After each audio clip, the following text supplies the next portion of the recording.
누가복음 1장 26절부터 38절까지 시작. 여섯째 달에 천사 가브리엘이 하나님의 보내심을 받아 갈릴리 나사렛이란 동네에 가서 다윗의 자손 요셉이라 하는 사람과 약혼한 처녀에게 이르니 그 처녀의 이름은 마리아라. 그에게 들어가 이르되 은혜를 받은 자여 평안할지어다.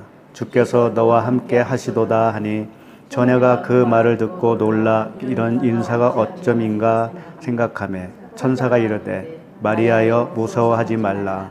내가 하나님께 은혜를 입었느니라. 보라 내가 잉태하여 아들을 낳으리니 그 이름을 예수라 하라.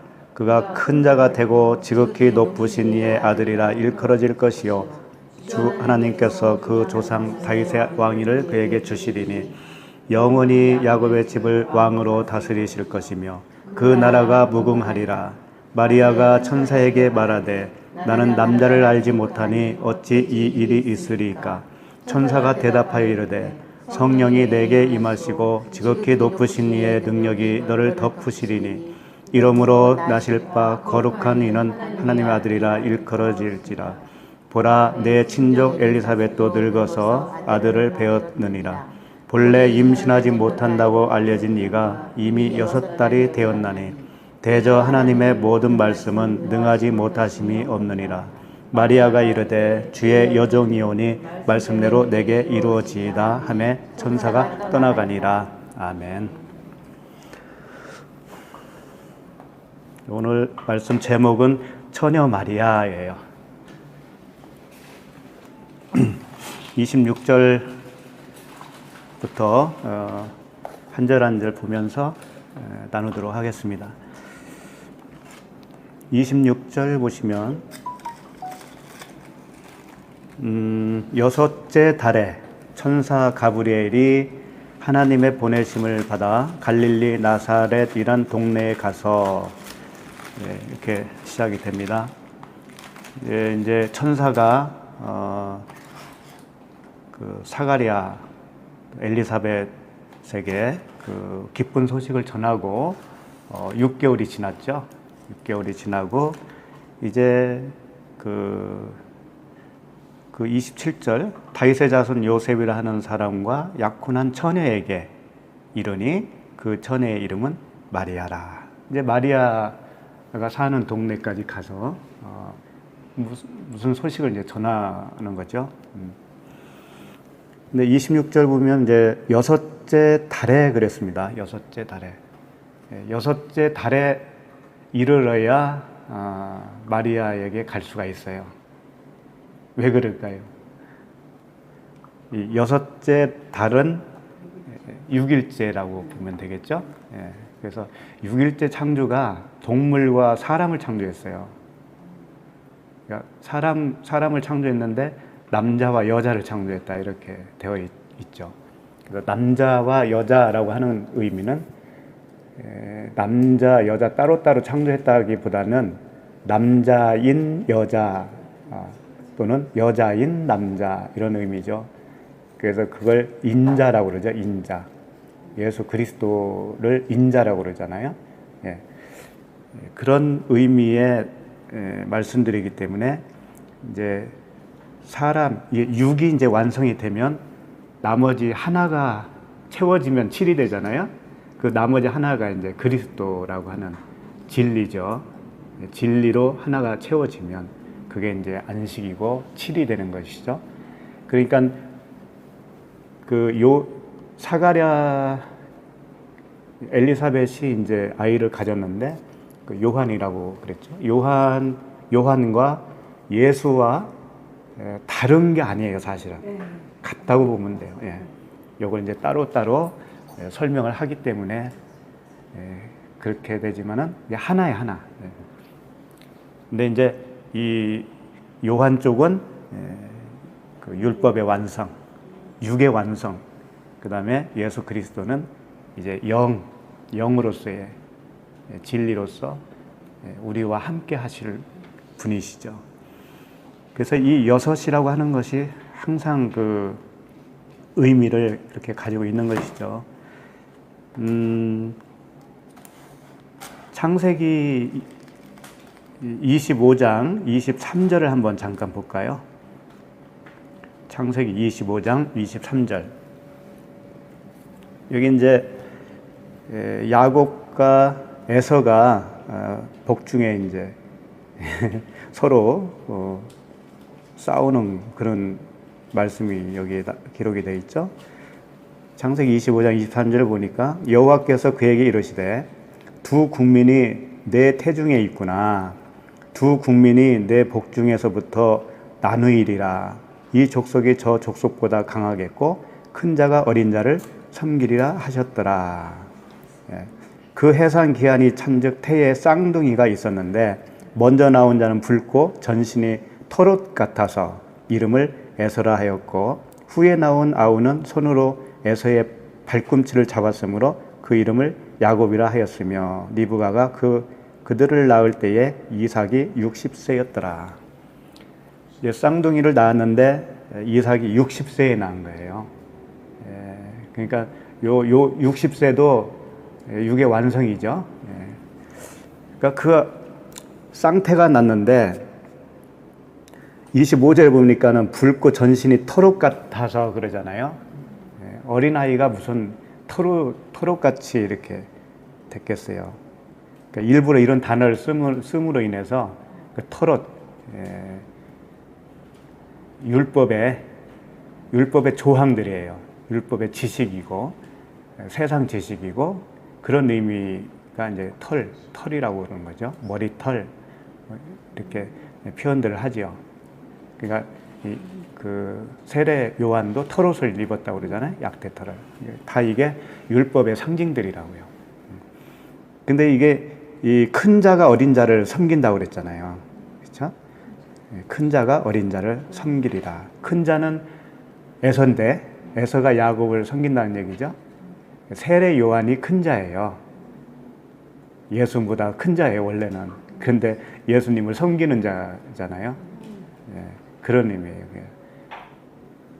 그러니까 성경은 큰 자는 다 율법이라고 보면 돼. 작은 자가 이제 그 복음이에요. 그런 의미로 6일 또는 뭐 6개월, 60세 이렇게 표현들을 하고 있습니다. 이것이 6이라고 하는 것을 이 물질 세계에서도 모형으로 보여주더라고요. 여러 가지가 있겠지만 제가 이제 오늘 생각이 나서 소개해드리고 싶은 게 뭐냐면은 자화수라고 들어보셨어요? 자화수요? 네, 자화수. 자화수는 뭐냐면 물은 물인데 자력을 띤 물이다라고 하는 거거든요. 그러니까 자력의 에너지를 가진 그런 물이라는 뜻이에요. 그래서 자화수. 그 자화수는 어떻게 만드냐면 자석 있잖아요, 자석. 자석을 물에 통과시키면 물이 이제 그 자력을 띠는 거예요. 에너지를 갖게 되는 거예요. 그걸 이용해서 이제 자화수를 만들어서 사람들이 음용을 하면 몸에 좋다, 뭐 그런 이야기도 있습니다. 그러니까 그게 왜 좋은가 하면은 원래 이제 물 분자가 있을 거 아니에요? 물 분자가 있는데 서로 엉켜져 있대요. 물 분자가 막 몇 개씩 이렇게 엉켜 있다라는 거죠. 그러니까 덩어리가 져 있는 거예요. 우리가 눈으로는 알 수가 없지만 그 물도 그 분자 하나하나가 있기 때문에 여기 이제 몇 개가 붙어서 덩어리가 되어 있다라는 거예요. 그러면 자석을 통과하잖아요. 그러면 이게 이 엉켰던 것이 이제 떨어지는 거예요. 이게 분리가 되는 거예요. 분리가 되면서 육각수가 된다는 거죠. 육각, 6각이라는 얘기죠. 그 육각수 들어보셨죠? 그 육각수로 변하면서 이제 그 물 분자가 이제 잘게 쪼개지니까 크러스트라고 그래, 그걸. 그 분자, 크러스트가 낮아지는 거예요. 작아지는 거죠. 그래서 그걸 마시면은 세포 속에 이제 수분이 잘 들어간다, 뭐 그런 이야기도 있고, 그래요. 그래서 왜 무슨 말을 하려고 그러냐면은 이 육각 있잖아요, 육각. 벌집 구조가 육각형으로 되어 있어요. 육각형이 모양이 딱 되잖아요. 그러면 그 안에 에너지가 흐르게 되어 있어요. 신기하게. 에너지를 머금어요. 머금고. 이 공기 중에도 기가 있다고 그러잖아요. 그 기가 거기에 이렇게 모아진다는 거예요. 육각으로 하면은. 그러니까 육각이라고 하는 껍데기 안에 에너지가 들어가는 거예요. 그러니까 우리라고 하는 인간의 껍데기 안에 그리스도라고 하는 에너지가 들어오는 것과 아주 흡사하더라고요, 이게.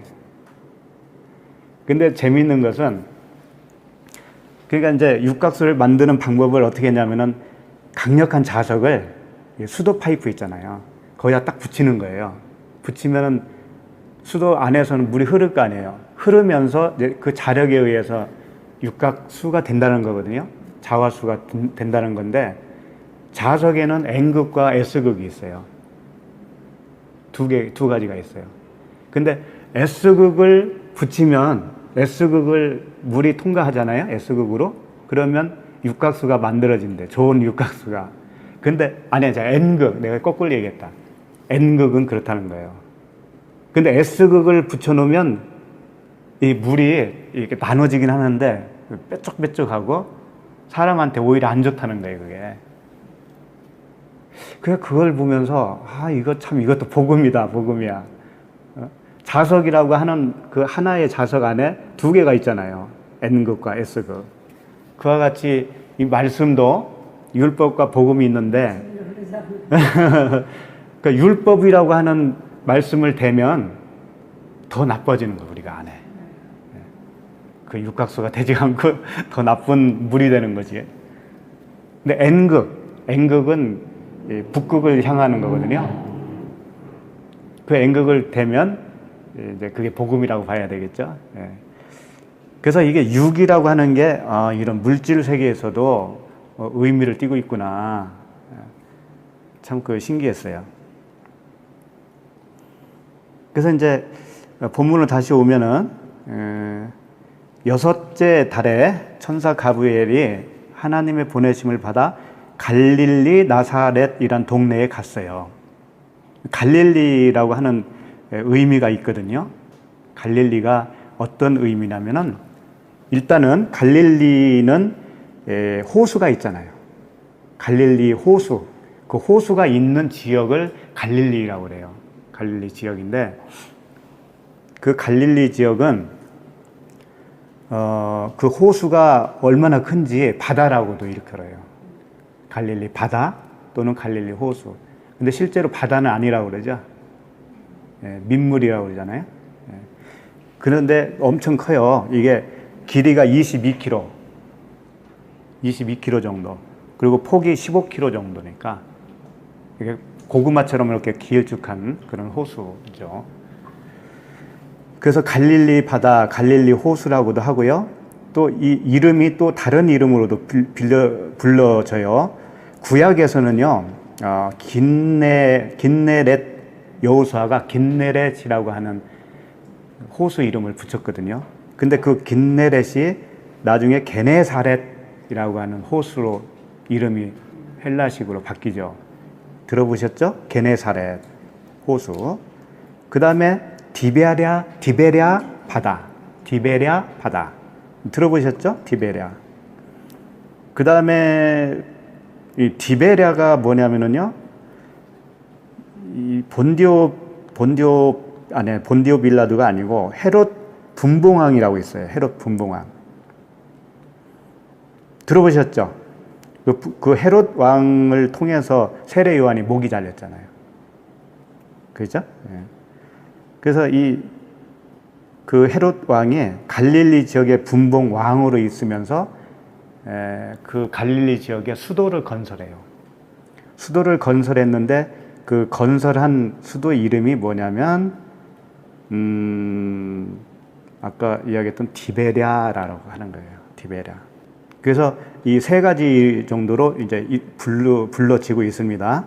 그리고 이제 이 갈릴리라고 하는 지역에는 호수가 있으니까 그 호수를 이제 호수 주위에 많은 그 또 거기는 로마의 지배를 당하고 있었기 때문에 로마와 교류가 활발하게 일어났었어요.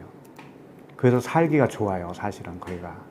그래서 갈릴리라고 하는 게네사렛이라고 하는 뜻이 풍요라고 하는 뜻이 있어요. 풍요한 지역이라는 뜻이 있어요. 그래서 이제 거기에 출신들이 사실은 유대 지방이 있잖아요. 예루살렘 있는 그 이스라엘의 그 본 지역이라고 할 수가 있죠. 예루살렘이. 그 예루살렘에서 살고 있는 전통 유대인들하고는 많이 다르는 거예요. 이 언어조차도 많이 변형이 일어났어요. 그래서 갈릴리 지역 사람들은 전통 헬라어보다는 아람어를 써요. 아람어를. 그 예수님도 아람어를 쓰셨거든요. 그리고 갈릴리 지역은 혼혈아들이 많아요. 그리고 친로마인들이 많고, 그러니까 거기는 죄인들, 세리들, 어부들, 천한 자들이 많아요. 이 직업적으로는 천한 분들이 많아요. 그래서 12제자들 중에 11제자가 이 갈릴리 출신들이에요. 11제자가. 그 한 제자 누구만 빼고요? 가룟 유다. 가룟 유다는 그 갈릴리 출신이 아니고 유다 지파의 가룟 유다예요. 전통 유다 지파예요. 그러니까 가룟 유다는 굉장히 그 육적 혈통으로는 멋지지. 근데 그런 사람이 당하는 걸 보면은 이것도 의미가 있는 거예요. 그래서 이제 갈릴리 지역에서 예수님이 많은 이적도 베풀었어요. 풍랑을 잔잔케 한다라든가, 또 뭐 이 갈릴리 바다에서 어떤 그 설교를 많이 하셨어요. 비유의 설교 이런 것들 많이 하시고, 바다 위를 또 걷는 그런 기적도 베푸시고, 부활 후에 잘 아시는 대로 요한의 아들 시므나 하면서 나타나셨잖아요. 네가 나를 사랑하느냐? 하면서. 그게 이제 갈릴리 해변이었어요. 갈릴리 해변, 이 해변이라는 게 뭐냐면은 이 입맞춤이라는 뜻이에요. 입맞춤. 가장자리. 그게 입맞춤이라는 뜻이거든요. 그게 갈릴리, 왜 주님이 부활하시고 하필이면 왜 갈릴리 해변에서 만나냐면은 거기서 주님과 입을 맞추는 거예요. 제자들도 주님과 똑같은 말을 하는 그런 상황에 그 갈릴리를 통해서 설명해주고 싶으신 거죠. 그러니까 갈릴리는 뭔가 굉장히 상징적인 의미가 있어요. 갈릴리. 그래서 이제 이 갈릴리가 그러면은 원어적으로 어떤 의미를 띠고 있을까라고 하는 그 질문을 이제 안 할 수가 없죠. 아까 게네사렛이라고 할 때는 풍요의 지역을 말한다고 그랬잖아요. 근데 원래 갈릴리라고 하는 뜻은 그거하고는 좀 거리가 멀어요. 갈릴리는 어디서 왔냐면은 이런 말씀이 있을 거예요. 제가 읽어드릴게요. 여호수아 5장 9절에 보면은요, 여호와께서 여호수아에게 이르시되 내가 오늘 애굽의 수치를 너희에게서 떠나가게 하였다 하셨으므로 그곳 이름을 오늘까지 길갈이라 하느니라. 길갈 있죠, 길갈. 갈릴리가 길갈에서 나왔어요. 근데 길갈이 너희의 수치를 너희에게 떠나가게 하셨다라는 거죠. 수치가 떠나가는 곳이에요. 그러니까 갈릴리가 좀 이제 좁혀 들어오는 거예요. 이제 원래 취지가 갈릴리, 길갈에서 나왔는데 길갈의 뜻이 뭐냐면 수치를 떠나가게 한다라는 뜻이란 말이에요. 근데 이 길갈에서 여호수아 일행이 이제 요단강을 건너가잖아요. 이스라엘 백성들이. 그리고 나서 이 길갈에서 할례를 행해요. 길갈에서. 그 다음에 유월절도 거기서 지켜요. 그리고 첫 소산물을 거기서 먹으니까 만나가 그쳐요. 만나가 그친 곳이 바로 길갈이에요. 길갈, 갈릴리. 예? 갈릴리 지역은 뭔가 하나님의 은혜를 베푸는 장소예요. 예? 수치를 떠나게 하는 그런 장소예요. 그런데 전통 유대인들은 거기에 사는 사람들을 자기 민족같이 여기지를 않아요. 이방인같이 취급을 하는 사람들이에요. 그게 의미가 있다고요. 그런데 이제 이 길갈이라고 하는 뜻이 있어요. 길갈. 수치를 떠나가게 했다라고 하는 것이 길갈이라고 하는 직접적인 뜻은 아니에요. 주님이 길갈이라고 하면서 수치를 떠났다라고 이름은 줬는데 길갈은 무슨 뜻이냐면은 돌아가는 바퀴라고 하는 뜻이에요. 바퀴. 말이 안 되잖아요. 이상하잖아요. 바퀴. 바퀴는 바퀴인데요. 이 길갈이 갈갈에서 또 유래했어요. 갈갈이 이제 뭔가 알면 돼요. 갈갈이 뭐냐면 수레바퀴라는 얘기예요. 회오리, 바퀴 그런 뜻이에요. 그러니까 갈릴리는 결국은 어디서 유래된 거냐면 수레바퀴에서 나온 거예요. 수레바퀴. 그러면 수레바퀴가 뭐길래 바퀴 이야기가 많이 나오죠. 전에 한번 했었잖아요. 병거바퀴, 수레바퀴, 또 부레바퀴, 수차바퀴. 4가지의 바퀴가 있어요. 그래서 그 에스겔서에 보면은 바퀴 이야기가 나오는데 환상을 봐요. 하나님의 형상에 대해서 에스겔이 그 환상을 보는데 바퀴 4개가 있더라 이거예요. 바퀴 4개가 있는데 바퀴 안에 또 바퀴가 있더라는 거죠. 바퀴 안에 또 바퀴가 있는 거예요. 근데 그 안에 있는 바퀴가 이렇게 보니까는 눈이 또 하나씩 달려 있는 거예요. 눈.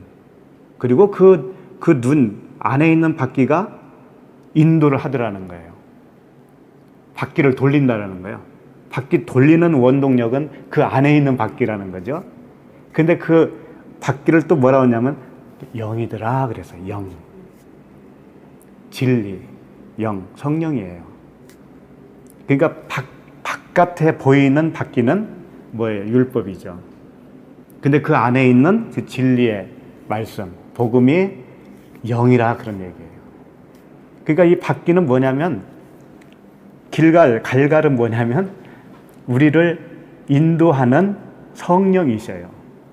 결국은. 그러니까 갈릴리라고 하는 것은요, 성령이 운행하는 곳이에요. 성령이 운행하는 곳에서 우리가 겉사람이 다 죽고 새 사람으로 태어나고 거기서 자라고 다 거기서 이루어지는 거예요. 갈릴리에서. 그래서 이 병거바퀴는 율법이죠. 이게 율법의 기능을 설명하는 거예요. 그러니까 홍해바다에 이제 그 이스라엘 백성들을 추격해온 애굽 병사들이 타고 온 그 병거바퀴, 병거 수레, 그것이 무슨 역할을 하냐면은 율법에 쏘는 역할을 하는 거예요. 우리를 율법으로 죽이는 거죠. 그래서 그 병거바퀴가 무언가를 설명하기 위해서 수장되잖아요. 나중에 수장되죠? 그 물이 뭐냐면 율법의 그 세례였잖아요.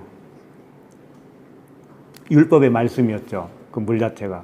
그러니까 병거바퀴도 또 같은 거다라고 하는 것을 보여주는 거죠. 그래서 수장시키면서. 그 다음에 이제, 불병거라는 게 있어요. 불병거는 뭐냐면 태우는 거잖아요. 불이라는 게. 그러니까 성령 세례를 말하는 거죠. 예. 그러니까 병거바퀴는 우리를 물 세례로 표현을 할 수가 있다면 우리 죽이는 거니까 불 세례는 태워서 살리는 거예요. 요단강을 건너게 하는 거죠. 그리고 이제 수차바퀴는 물을 공급해주는, 논에 물을 대주는 그런 바퀴. 그 다음에 수레바퀴가 있어요. 수레바퀴는 우리를 하나님의 광야에서 하나님이 인도하셨잖아요. 그게 수레바퀴예요. 생명으로 계속 우리를 인도해 가는 바퀴로서의 표현이 수레바퀴다 이거죠. 그래서 애굽에 그 야곱이 애굽으로 올 때 뭘 타고 와요? 요셉이 보낸 수레바퀴, 수레 타고 오잖아요. 네. 이게 다 그런 의미가 있는 거예요.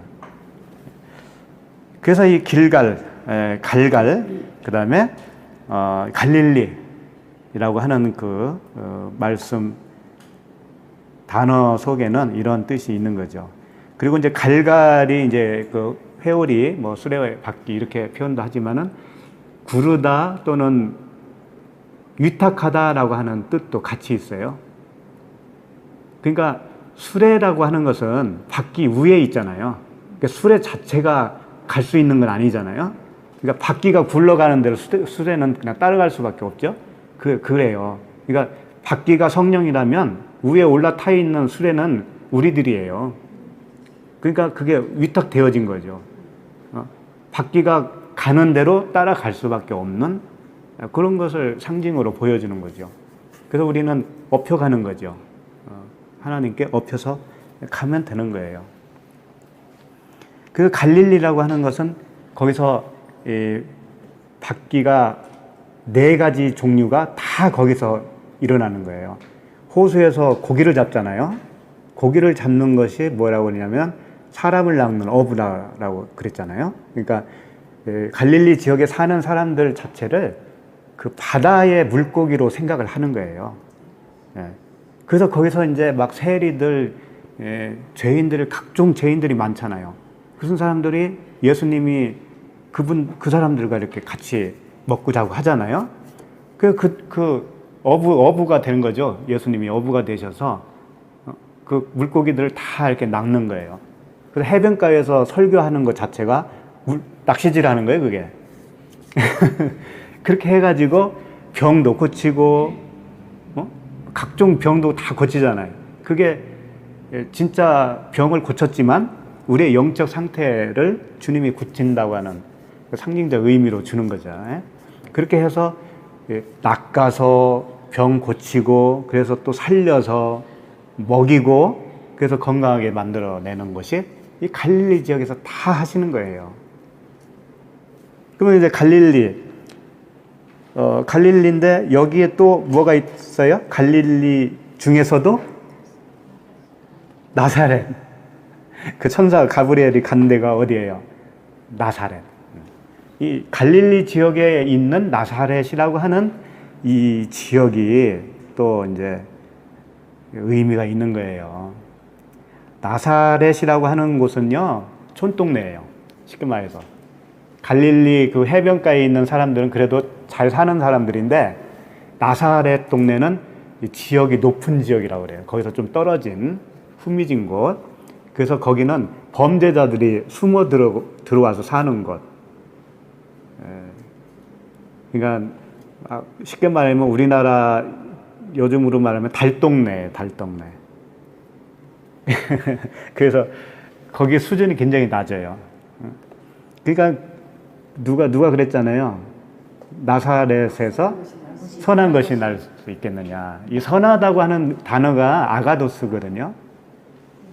선한 분은 한 분밖에 안 계시다 할 때 그 선함, 아가도스. 하나님만 선할 수 있다고 할 때의 그 단어예요. 그러니까 거기에서 무슨 그런 선이 나올 수 있겠냐. 근데 이게 나사렛에서 나올 수 있느냐라고 했을 때, 나사렛이 무슨 뜻이냐. 나사렛이 어디서 유래됐냐면요, 나시린.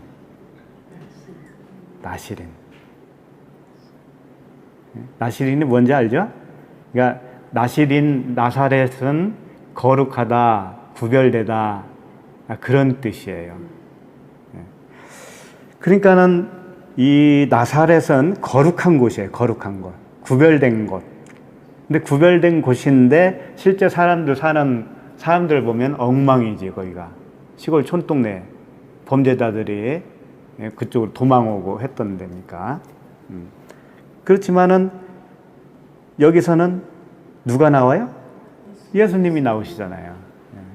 근데 재밌는 게 예루살렘에서 어느 정도 거리냐면요, 3일길이라고 그래요. 3일길. 신기하잖아요. 3일길. 삼일길이 정말 아들 되는 그곳이잖아요. 거기가 천대받는 그곳, 달동네 같은 그곳에 예수 그리스도께서 태어나시는 거예요. 그러니까 상징적인 의미가 여기서부터 있는 거죠. 아까 내가 잘못 얘기했는데 아가도스가 칼로스라고 하는 단어와 비슷하고 있어요. 아가도스는 감춰진 단어라고 생각하시면 돼요. 하나님의 성품. 하나님의 성품을 내가 가지고 있잖아요. 그러면 내가 아가도스예요. 그런데 그걸 드러내잖아요. 이렇게 어떤 행동으로 드러내잖아요. 그걸 칼로스라고 그런다고요. 그래서 토부를 갖다가 헬라어로 번역을 어떤 단어로 썼냐면 칼로스로 썼더라고요. 칼로스로. 아가도스로 안 하고 칼로스로. 네, 네. 그래서 이제 그 가브리엘이 지금 갈릴리 나사렛이라는 동네에 가서 27절 다윗의 자손 요셉이라 하는 사람과 약혼한 처녀에게 이르니 그 처녀의 이름은 마리아라. 예. 자, 다윗의 자손 요셉이라고 그랬습니다. 다윗의 자손 요셉. 요셉이 구약에도 있죠. 응? 그렇지. 12아들 중에 하나잖아요. 예, 요셉. 그 요셉과 이름이 같아요. 근데 우연의 일치일까요, 이게? 그거 아닐 거예요. 예. 네. 예, 창세기 30장 24절에 보면, 한 절이니까 제가 읽어드릴게요. 30장 24절에 보면, 그 이름을 요셉이라 하니, 여호와는 다시 다른 아들을 내게 더하시기를 원하노라 하였더라. 이 요셉이라고 하는 게 뭐냐면, 더하다라는 뜻이에요. 더하다.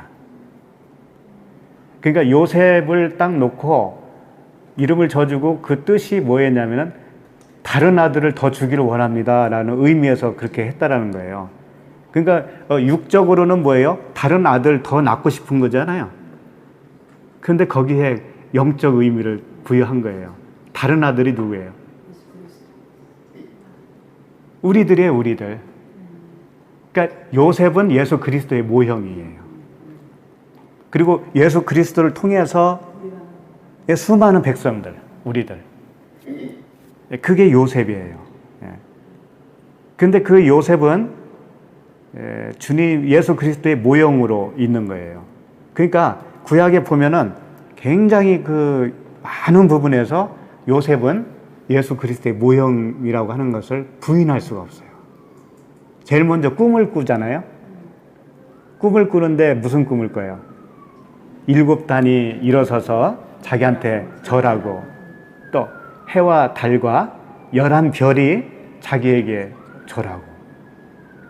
그러니까 해와 달은 뭐예요? 부모를 얘기하는 거고 11별은 11명의 형제지. 자기만 빼놓고. 그러니까 12제자 중에 나중에 가룟유다가 빠지고 12제자가 11제자잖아요. 그와 똑같은 거예요. 요셉이 딱 빠지니까 11아들이잖아요. 형제잖아요. 그럼 요셉이 거기 들어가야 12이 되는 것처럼 가룟유다가 사실은 예수 그리스도의 모형인 거예요. 가룟유다가. 그렇지. 예수님 죽잖아요. 네. 네. 육의 예수를 모형하고 있다고요. 그러니까 죽잖아요, 자기가 스스로. 네. 그런 거예요. 예수님 전하고 죽은 다음에 마띠아를. 그렇지, 마띠아를 제자들이 뽑은 거지. 예수님 계실 때 뽑은 거지. 그렇지만 이제 예수님은 죽으시지만 영으로 오신 거니까 육으로 이제 모형으로 마띠아를 채우는 것 뿐이에요. 네. 그리고 이제 꿈을 꿨는데 그 요셉은 채색 옷을 입었죠. 채색 옷에 입었다는 의미가 뭔지 아세요? 채색 옷이 7색깔 무지개예요. 무지개 하면 뭘 생각나요? 예? 언약. 그렇지. 그 약속한 왕, 응? 예수 그리스도 그분을 의미하고 있는 거예요. 근데 이제 팔려가잖아요. 팔려가. 응? 웅덩이에다가 빠뜨렸다가 채색 벗기고, 어? 그래서 십자가에 못 박힐 때 옷을 벗기잖아요. 예. 그리고 나서 이제 애굽으로 팔려 나가요. 팔려가서 누구네 집에 가냐면 보디발 집에 가잖아요. 거기서 이제 그 집에 이제 어떤 그 총무로 일을 하고 있는데 그 보디발의 아내가 동침하자고 그러잖아요. 근데 했어요, 안 했어요? 도망가다가 어떻게 했어요? 옷을 벗어줬어요. 그 옷이 뭐예요? 진리의 옷이지. 조금 이따가 그걸 볼 건데. 재미있겠어, 재미있어.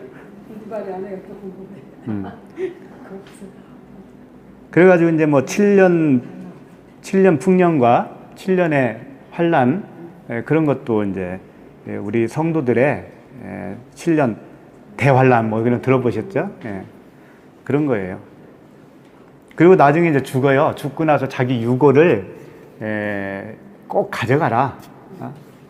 여기 애굽을 나갈 때 그래서 내가 원하는 곳에 묻어주라 그런단 말이에요. 그래서 원하는 곳이 어디였냐면은 세겜이었었어요. 여호수아가 세겜에다가 묻어준다고요. 세겜. 세겜이라고 하는 뜻이 있는데 어깨라는 뜻이 있어요. 어깨. 어깨는 굉장히 중요한 의미를 가지고 있어요. 그 노아가 기억나시죠? 노아가 벌거벗고 취해 있을 때 두 형제가 어깨에 옷을 얹어서 뒤로 그래서 덮어줬죠. 그러니까 이 어깨는 그리스도의 옷을 입는 곳이에요. 그러니까 수고하고 무거운 짐진자들 할 때 그 짐을 어깨에다가 매잖아요. 그러니까 수고운 짐을 맬 것이냐, 가벼운 멍에를 맬 것이냐. 내 멍에는 가볍다고 그랬잖아요, 예수님이. 그러니까 예수님과 함께 배우는 멍에, 그게 어깨예요, 어깨. 그러니까 어깨에 무엇을 얹어 놓고 사느냐, 뭔가 얹어 놓는 곳이에요, 어깨가. 그게 세겜이라는 뜻이에요, 세겜. 이제 조금 있다가 이제 그 부분은 조금 더 할게요. 자, 그러면 그 다음에 무슨 말씀이 나오죠? 27절. 약혼한 처녀에게라는 이제 이야기가 나오죠. 약혼한 처녀에게 이르니 그 처녀의 이름은 마리아라.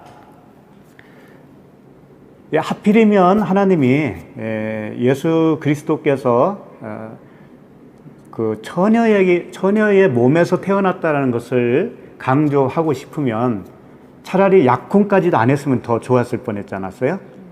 그렇죠? 근데 왜 약혼한 처녀냐 이거예요. 그게 다 의미가 있어요. 일단은 마리아라고 하는 뜻은 뭐냐면 쓰다라고 하는 마라에서 나왔어요. 마리아라고 하는 것은 내가 죄인입니다 라고 하는 것을 깨달은 사람이에요. 쉽게 말해서 나에게는 지금 생명이 없습니다. 주님이 주셔야 됩니다 라고 하는 그 상태에 이른 자가 마리아예요. 그러면 그게 처녀가 되는 거예요.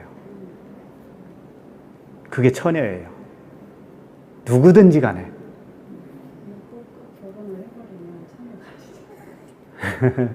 이제 좀 이따가 그것도 구체적으로. 자, 그러면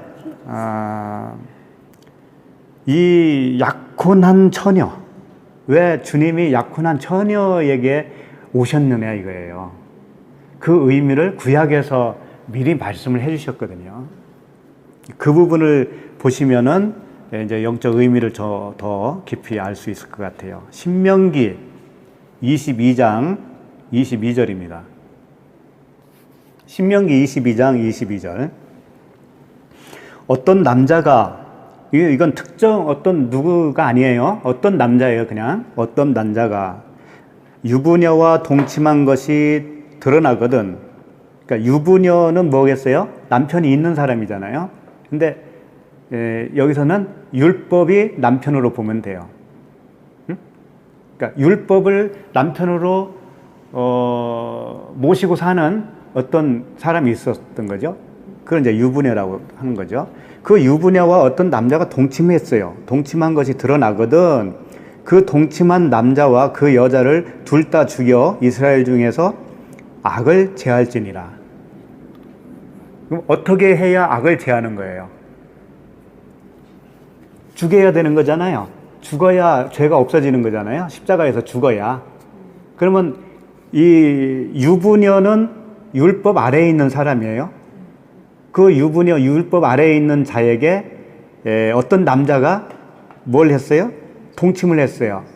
그게 뭐냐면 예수 그리스도께서 율법 아래에 있는 자에게 오신 거예요.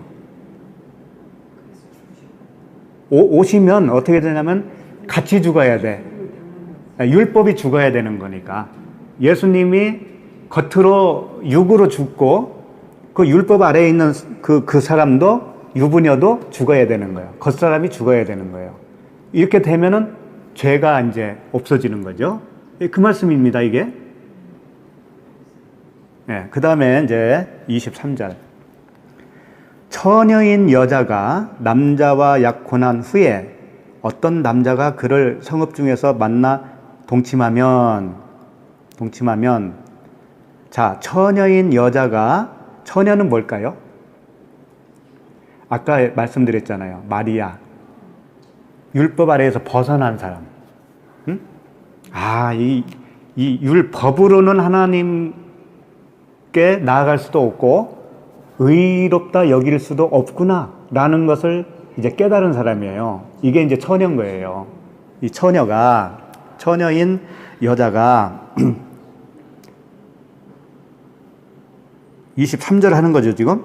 처녀인 여자가 남자와 약혼한 후에, 이 남자와 약혼한 후에, 지금 이게 누구 똑같은 거예요? 마리아하고 똑같잖아요. 예. 근데 약혼이라고 하는 건 뭐냐면 언약이에요, 언약. 너와 내가 결혼할 거야 라고 하는 언약이죠. 그러면 여기서 언약한 남자는 누구냐면 요셉이란 말이에요. 요셉은 누구의 모형이라고요? 그렇지. 그러니까 그리스도와 언약을 한 거예요, 언약. 예수 그리스도와 약혼을 한 상태예요. 어떤 처녀가.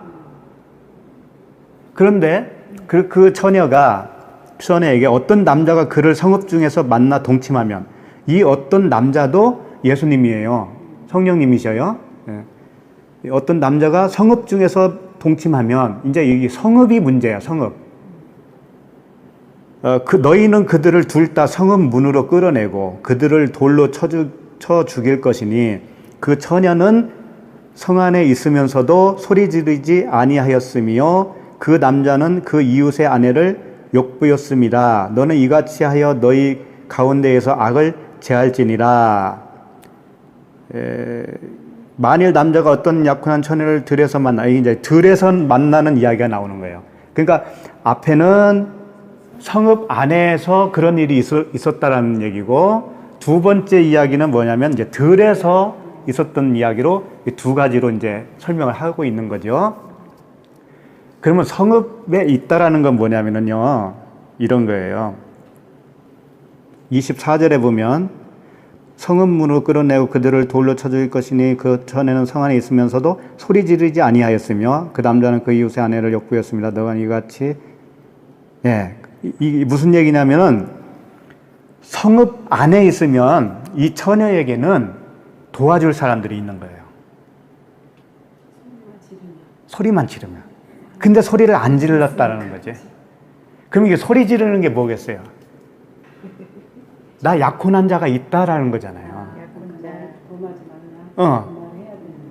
나 약혼자가 있습니다라고 소리 질러야 되잖아요. 그러면 누군가 와서 도와줄 거 아니냐고요. 그러면 어떻게 도와주냐면은 동침하러 왔던 남자가 그 사람이요. 약혼한 사람이요. 근데 약혼한 사람이 왔는데 그냥 소리를 질러주면 이 약혼한 사람이 도와주는 거예요. 나야 하면서. 내가 바로 그다. 그렇지.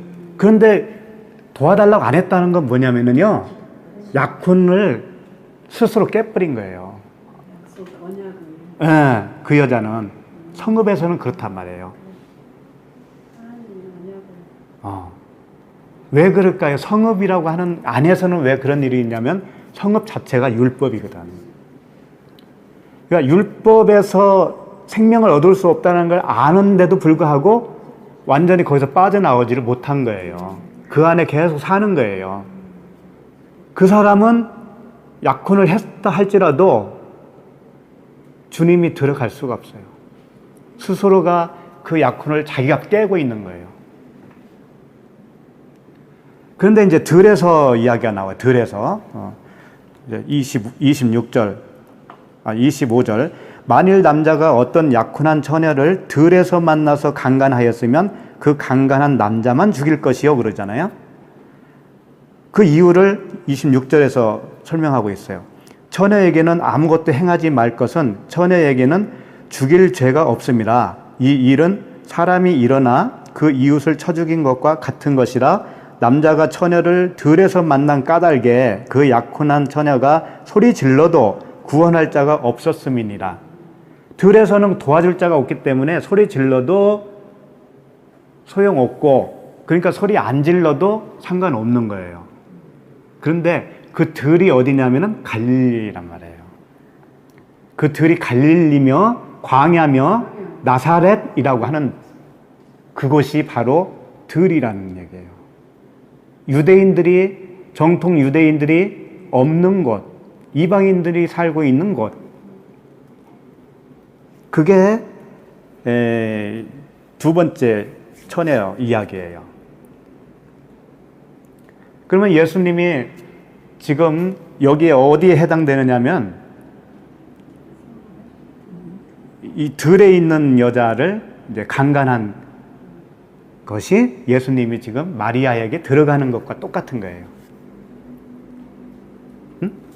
그러면 어떻게 해라고요? 그 여자는 건드리지 말라, 죽이지 말라, 죄가 없다고 그랬잖아요. 이미 그 여자는 어떤 상태냐면 마리아라고 하는 상태가 된 거예요. 그러니까 오늘 그 가브리엘이 그 마리아에게 들어갔다 그러잖아요. 그러니까 마리아는 벌써 마라라고 하는 쓴물에서 왔다고 했잖아요. 그러니까 나는 죄인입니다 라고 이미 되어 있는 상태예요. 그 되어 있는 상태에서는 그 여자는 이미 죽은 거예요. 그러니까 죽일 필요가 없다라는 거지. 그럼 누구만 죽으면 돼 이제? 예수님만 죽으시면 되지, 십자가에서. 그런 말씀이에요. 그러면 이제 또 있어요. 28절. 만일 남자가 약혼하지 아니한 처녀를 만나, 이제 약혼하지 않은 처녀예요. 약혼하지 아니한 처녀를 만나 그를 붙들고 동침하는 중에 그 두 사람이 발견되면 그 동침한 남자는 그 처녀의 아버지에게 은 50세겔을 주고 그 처녀를 아내로 삼을 것이라. 그가 그 처녀를 욕부였은즉 평생에 그를 버리지 못하리라. 자, 이제 이게 누구의 이야기냐면요, 세겜에서 누가 강간을 당해요? 디나가 강간을 당해요. 이게 그 사건 이야기예요. 이게 설명을 해드릴게요. 디나가 약혼 안 했죠. 약혼 안 한 그냥 처녀예요. 처녀인데 세겜에 들어갔다가 세겜 하몰이 있죠? 그 추장 이름이, 추장의 하몰의 아들이에요. 아들인데 이름이 세겜이야. 그 사는 동네 이름도 세겜이고 그 추장 아들 이름도 세겜이에요. 세겜이 뭐라고 그랬어요 아까? 어깨라고 그랬잖아, 어깨. 예. 그 세겜은 예수 그리스도예요. 예수 그리스도의 모형이라고요. 그러니까 그 디나를 보고 열렬히 사랑했어요. 그 세겜이 열렬히 사랑했다고. 그래서 강간을 했다고요. 근데 그가 그냥 욕만 보이고 물러갔으면, 그리고 여자도 놔줬으면 되는데 끝까지 어떻게 하겠다고 그래요? 결혼하겠다고 그러잖아요. 결혼하겠다고 그러잖아. 그러면서 뭐라고 하냐면 너희들이 달라는 거 다 주겠다 그래. 소유를 너희들이 원하는 대로 줄게. 그리고 우리의 뭐 아들도 너희들에게 주고 너희들 딸도 주고 서로 교역도 하고 그러자. 그러잖아요. 세겜이 좋은 그 제안을 한 거잖아요. 예? 버린 것도 아니고. 그게 예수님의 모형이기 때문에 그래요. 지금 이 말씀이 그 이야기예요. 은 50세겔을 그 아버지에게 주면서 예? 이 여자를 달라 이거예요. 그게 누구예요? 50세겔이 뭐래요? 50세겔. 50세겔은 50이 뭔지는 아시죠? 벌써 신년이라고 하는 숫자잖아요. 그러니까 50세겔은 예수님의 몸값이에요. 예수님이 죽어야 50세겔을 주는 거예요. 신년이 오는 거예요. 그러니까 그 함물의 아들 세겜이 어떻게 해요? 죽잖아요. 예. 그러니까 예수님이 죽으신과 똑같이 그도 죽잖아요. 그러니까는 디나가 사는 거잖아요. 그러죠? 그 이야기예요, 이게. 그러니까 이제 이 유형은 몇 가지 되지만 다 같은 이야기예요. 같은 이야기. 같은 이야기를 이렇게도 하고 저렇게도 하고 하시는 거예요. 그러면서 이제 마지막 절 신명기 22장 30절에 보면 사람이 그의 아버지의 아내를 취하여 아버지의 하체를 드러내지 말지니라. 여기서 아버지와 아내, 아버지와 그의 아내는 뭐냐면 율법과 율법의 하나님을 말씀하고 있는 거예요. 그러니까 율법의 하나님은 아버지예요. 그리고 율법은 그 아버지의 아내예요. 근데 부부는 한 몸이잖아, 한 몸. 응? 그러니까 율법을 주신 하나님과 율법은 한 몸이잖아, 한 몸. 그런데 그 율법 조항을 내가 지켜서, 내가 행동으로 지켜서 할 것으로 여기고 그걸 내가 행함으로 계속 고집하잖아요. 그게 그 아버지 아내를 욕보이는 거예요. 그래서 아버지의 하체를 범하는 거다라고 표현을 하는 거예요. 다 율법 이야기예요.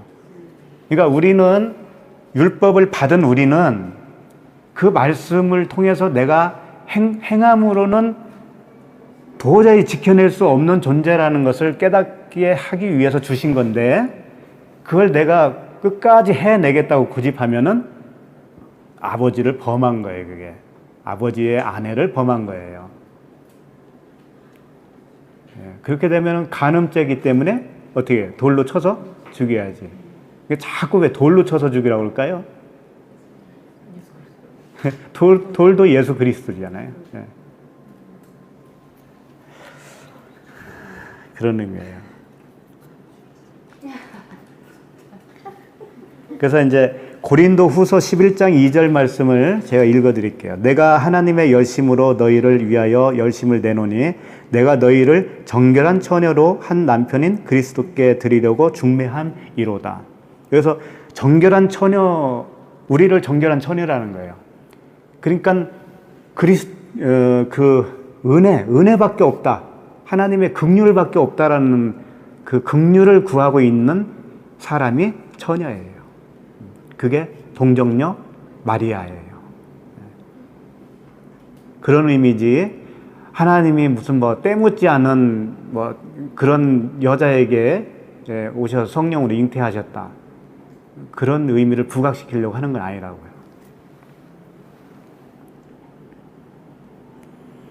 자, 28절.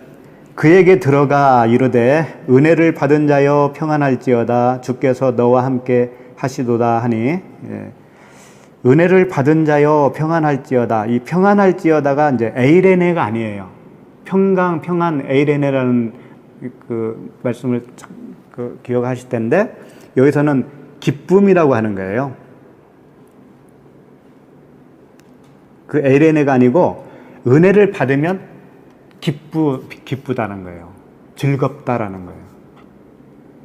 그러니까 은혜 받은 자의 특색은요, 기쁨이 있어야 돼.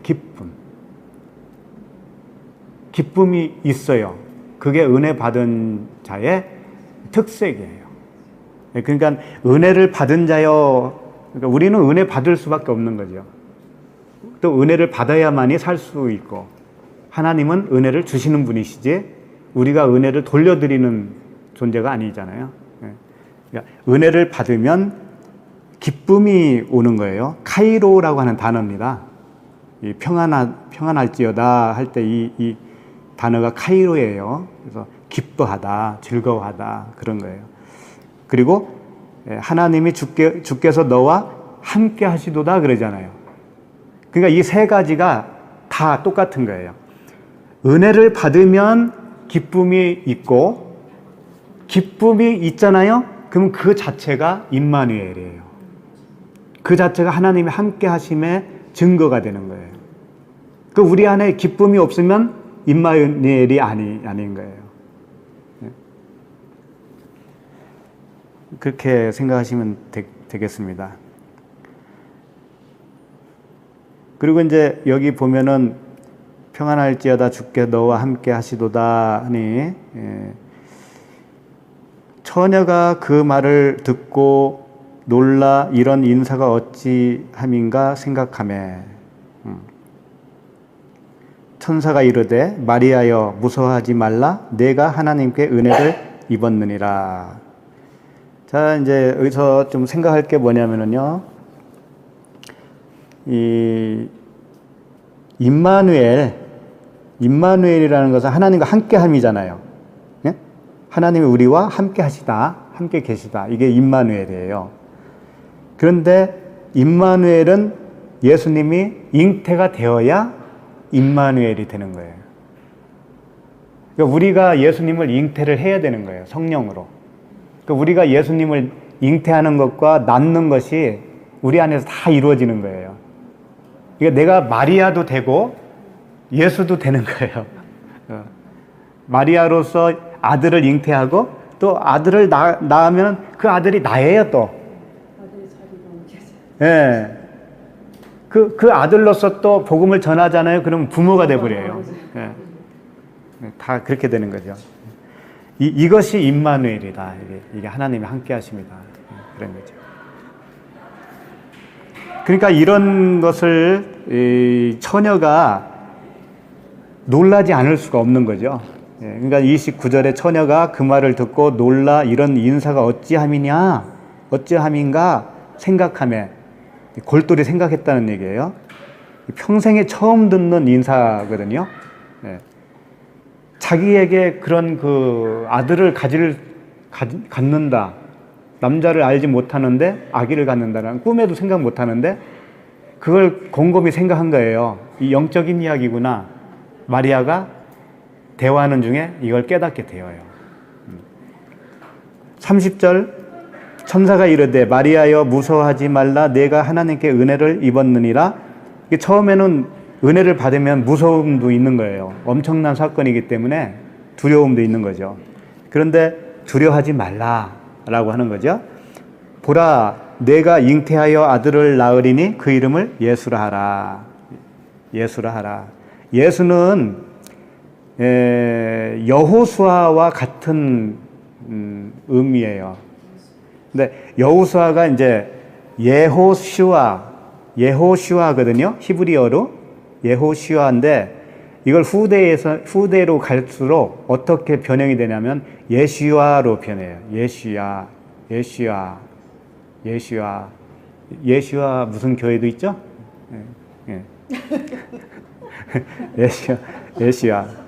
예슈아가 히브리어로는 여호수아예요. 근데 뜻이 뭐냐면 여호와는 구원이시다라는 뜻이에요. 여호와는 구원이시다. 그 예수아를 헬라어로 음을 이렇게 바꾸니까 예수스가 됐어요. 예수스. 그러니까 예수가 예수스예요. 예수스. 똑같아요. 그 뜻은 하나님은 구원이시다.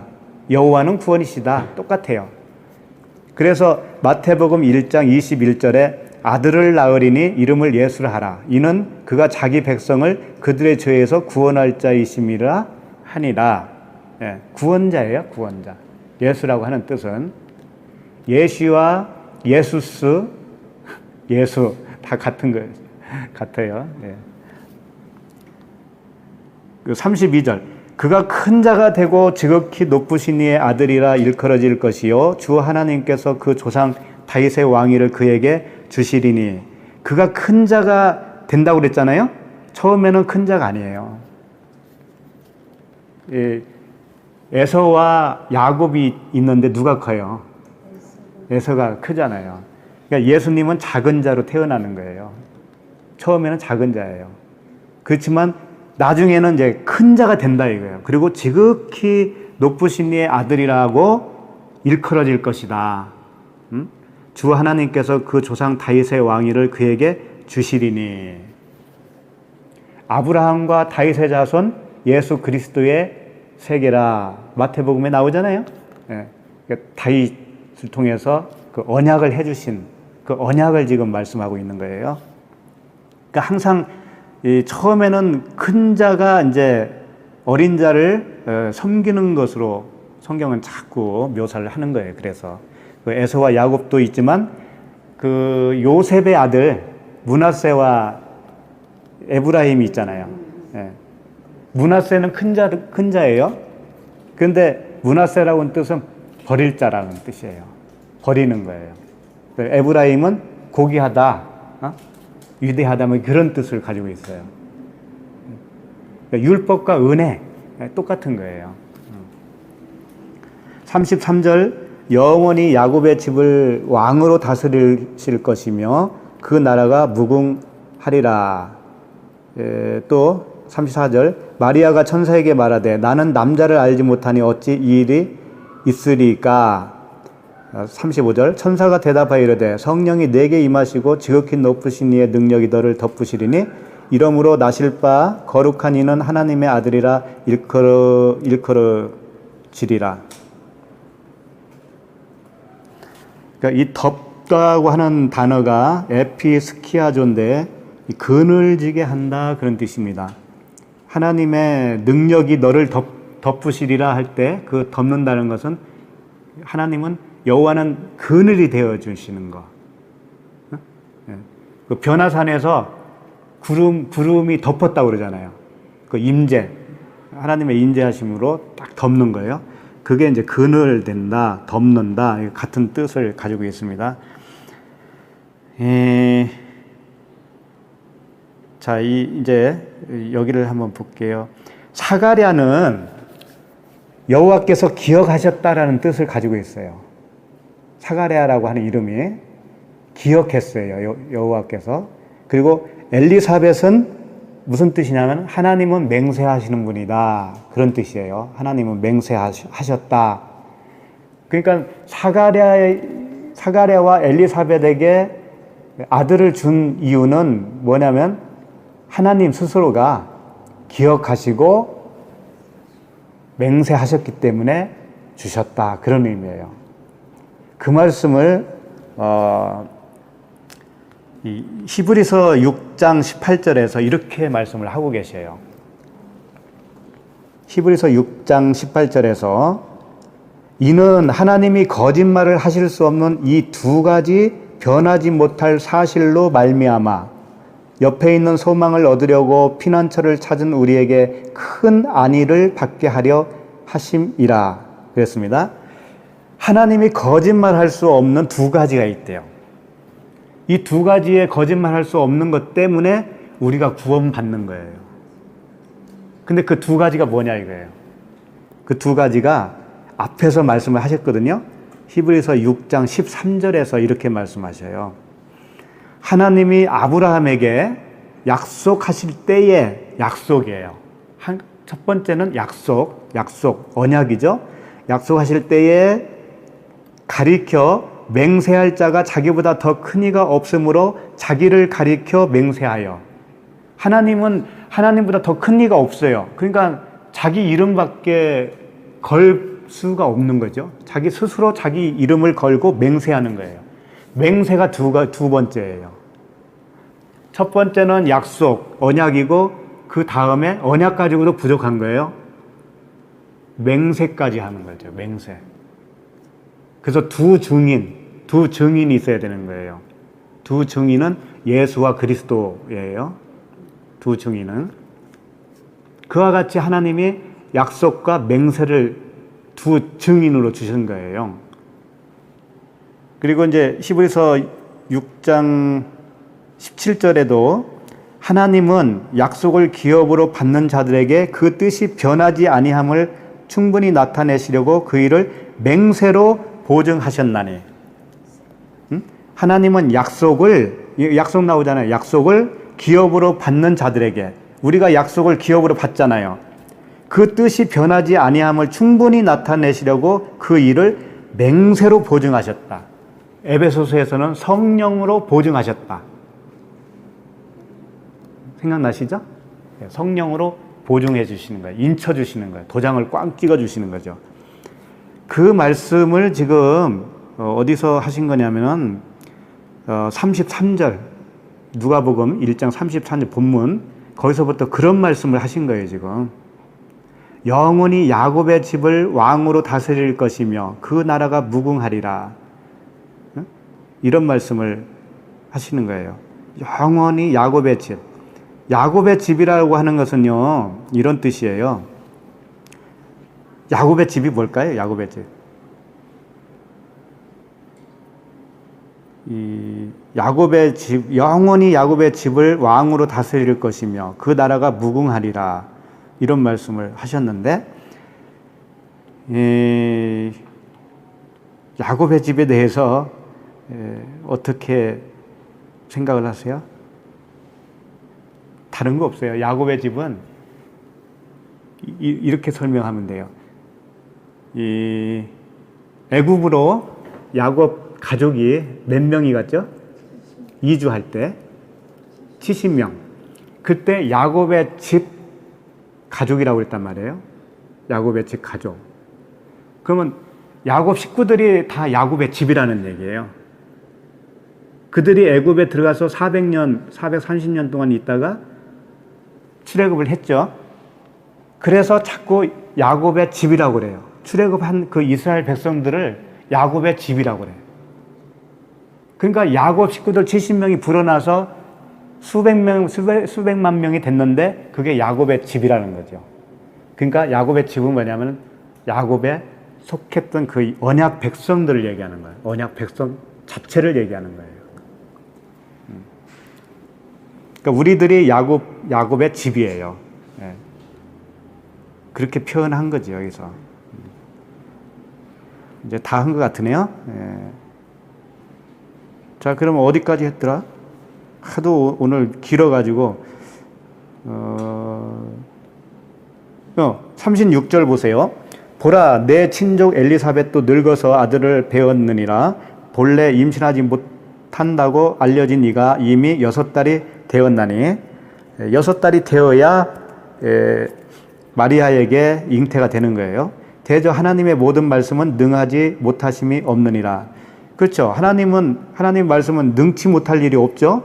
그런데 이 능치 못하다고 할 때 우리가 생각하는 어떤 그 상상, 하나님은 능력이 한이 없으시니까 그런 의미가 아니에요. 그런 의미가 아니고, 하나님은 아까 얘기했듯이 언약하시고 맹세했기 때문에 그 일을 이룰 수밖에 없다라는 측면에서 능치 못하다고 표현을 하신 거예요. 그분이 뭐 힘이 세서 그런 게 아니고, 중요한 건 뭐냐면 언약 맹세라는 거예요. 그것이 우리에게도 그것이 능력이에요. 그 약속을 우리가 붙잡고 있는 것이 나의 능력이 되는 거예요. 그 하나님이 맹세해 주신 인치심, 보증으로 성령을 주셨다고 하는 그 모든 믿음으로 우리가 누리고 있을 때 그게 우리의 능력이 되는 거죠. 우리의 어떠함으로 나아갈 수는 없으니까. 그런 거예요. 그러니까 이제 이걸 다 깨닫고 마리아가 이제 어떻게 대답을 해요? 대저 하나님의 모든 말씀은 능하심이 못하심이 없느니라. 그리고 이제 38절, 마리아가 이르되 주의 여종이오니 말씀대로 내게 이루어지이다 하매 천사가 떠나가니라. 여기서요, 말씀대로 할 때 말씀이 무슨 단어일까요? 로고스가 아니에요. 흐레마. 예. 그러니까 천사가 마리아 안에 들어갔잖아요. 마리아에게 들어갔다고 그랬잖아요. 우리 서두에서. 그러니까 마리아 내면 내면의 속에서 이런 말씀이 다 들려진 거예요. 마리아에게. 레마로 들려진 거예요. 레마로. 그러니까 주님이 약속하시고 하신 말씀들의 그 속뜻을 다 마리아가 알아먹은 거예요. 그러니까 자기는 여종의 자리로 앉아 있는 것이고, 마리아가 예수님의 발을 향유를 붓고 머리털로 발을 이렇게 닦았잖아요. 여종이잖아요, 여종. 그 여종이오니 말씀대로 내게 이루어지이다 하매 천사가 떠나가니라. 왜 천사가 떠나갈까요? 그 진리의 말씀을 속뜻으로 다 알아먹으니까 하나님은 밖에 있어요, 없어요? 내 안에 계신 거예요. 그러니까 떠나간 거예요. 엠마오로 가는 제자들에게 예수님이 나타나셔서 그 떡을 떼면서 축사를 하니까 이 사람들이 그 레마를 다 알아들은 거예요. 그러니까 앞에 보였던 그분이 사라져 버렸잖아요. 우리 안에 들어와 오신 거죠. 그렇게 된 거예요. 그래서 그 뜻이 말씀하신 대로 레마, 그 내용으로서, 그 뜻으로서 내 안에 다 이루어지기를 바라나이다 라고 이렇게 이제 고백을 한 겁니다. 예수님이 이런 말씀 다 하셨잖아요. 떡으로만 살 것이 아니요 하나님의 입으로부터 나오는 모든 말씀으로 살 것이니라 그랬잖아요. 요 말씀도 레마예요. 그러니까 문자의 말씀을 먹고 사는 게 아니고 그 내용, 그 뜻, 그 의미, 그것을 깨달아 알았을 때 그 말씀을 먹고 산다라는 의미죠. 이제 다 끝났고요. 우리 모두 성령이 그 운행하시는 갈릴리, 우리도 다 갈릴리 사람이 되어야 돼요. 갈릴리 사람이 되어야 되고, 나사렛 동네에 사는 사람, 나시린이라고 그랬잖아요. 나시린. 나시린은 거룩한 백성이에요. 거룩한, 구별된 백성. 그 어디에서 구별됐냐면요, 예루살렘에서 구별된 거예요. 예루살렘은 사람이 손으로 지은 그 성전이 있는 곳이잖아요. 율법. 그 율법에서 구별된 곳이 나사렛 동네라는 거죠. 3일길. 그러니까 우리들도 더 나사렛 동네에서 사는 마리아가 되어야 되는 것이죠. 그래야 주님이 오시고 잉태하시고 아들을 낳게 하시는 거죠. 물론 우리가 다 그런 과정을 지내왔고 또 지나가고 있고, 그 안식에 이르게 되는 건데 점점 더 자라나는 거죠, 우리가. 이 세상 닿을 때까지 계속 자라나는 거예요. 계속 아들을 낳는 거예요. 그래서 구약에 보면 몇 세부터 아이를 낳기 시작해서 몇 세까지 몇 년을 낳았더라 이런 게 나오잖아요. 그게 우리가 사는 날 동안에 아들 낳는 기간이죠.